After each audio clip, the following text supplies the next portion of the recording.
આકાશવાણી અમદાવાદ વડોદરા. હવે સાંભળશો અમરેલી જિલ્લાનો સમાચાર પત્ર. લેખક હરેશ ટાંક. નૂતન વર્ષ એ દરેક નાગરિક પાસે નવી આશા લઈને આવ્યું છે. અમરેલી જિલ્લાને કાંઠે ઘૂઘવતો અરબસાગર નવા વર્ષને જાણે આવકારી રહ્યો છે. પર્વના પ્રકાશ સાથે નવા વર્ષના વધામણા જિલ્લાના ગામે ગામ અને શહેરોમાં કરવામાં આવ્યા. અમરેલી જિલ્લાને લોકો વેપારીઓ દ્વારા સ્વયંભૂ દુલ્હનની જેમ શણગારવામાં આવ્યો હતો. જિલ્લાના રાજમાર્ગો મંડપ અને રોશનીથી શણગારવામાં આવ્યા હતા.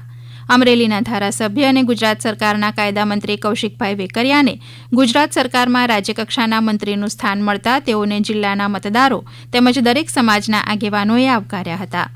જિલ્લા ભાજપના પ્રમુખ અતુલ કાનાણી અને સાંસદ ભરતભાઈ સુતરિયાએ જિલ્લા ભાજપ કાર્યાલય ખાતે હાજર રહીને લોકોને નૂતન વર્ષાભિનંદન કરી આવકાર્યા હતા અને દિવાળી અને નવા વર્ષની ઉજવણી કરી હતી. મંત્રી કૌશિકભાઈ વેકરિયાએ પોતાના વતન દેવરાજીયામાં સ્નેહ મિલનમાં હાજર રહી અને પોતાના ગ્રામજનો સાથે દિવાળી અને નવું વર્ષ ઉજવ્યા હતા.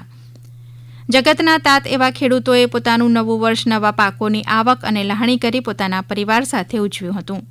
27મીથી ફરી અમરેલી જિલ્લાના બજારો ધમધમશે અને આનંદ અને ઉલ્લાસ સાથે દિવાળી ઉજવતા જિલ્લાના પ્રજાજનો આવતીકાલે લાભ પાંચમે શુકન સાચવશે અને ત્યારબાદ સરકારી કચેરીઓ બીજા દિવસથી ખુલશે. આમ જિલ્લાના લોકોએ મીઠાઈઓ વહેંચી અને ફટાકડા ફોડીને નવા વર્ષની વધામણી કરી હતી. અમરેલી જિલ્લાના સાવરકુંડલા શહેરમાં દિવાળીની રાત્રે 150 વર્ષ જૂની આઝાદી પહેલાની રમત રાજા રજવાડા વખતથી રમાતી હતી, જેની પરંપરા આજે પણ સાવરકુંડલાની રમતપ્રિય જનતાએ જાળવી રાખી છે. દેશભરમાં લોકો ફટાકડા ફોડીને દિવાળીની ઉજવણી કરતા હોય છે, ત્યારે સાવરકુંડલામાં પેઢી દર પેઢી ઇંગોરિયા ફેંકીને આ રમત રમાય છે. આ વર્ષે સ્થાનિક ધારાસભ્ય મહેશ કસવાડા પણ યુવાનો અને સાવરકુંડલાની જનતા સાથે રમતમાં જોડાયા હતા. ઇંગોરિયા યુદ્ધ શહેરના અલગ અલગ ચોક વિસ્તારોમાં રમાય છે, જ્યાં લોકો સામસામે કોકડામાંથી બનાવેલા ઇંગોરિયા ફેંકે છે.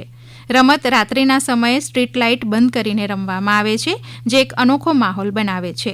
મુખ્યત્વે નાવલી ચોક રાઉન્ડ અને દેવડા ગેટ વિસ્તારમાં મોટી સંખ્યામાં લોકો આ રમત રમવા માટે એકઠા થાય છે.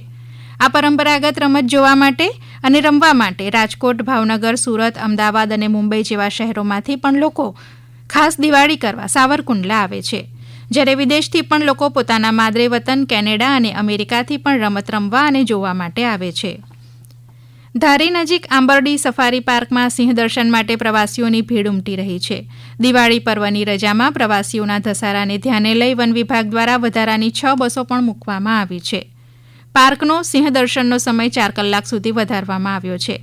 આંબરડી સફારી પાર્કમાં હાલમાં 6 સાવ જ રાખવામાં આવ્યા છે.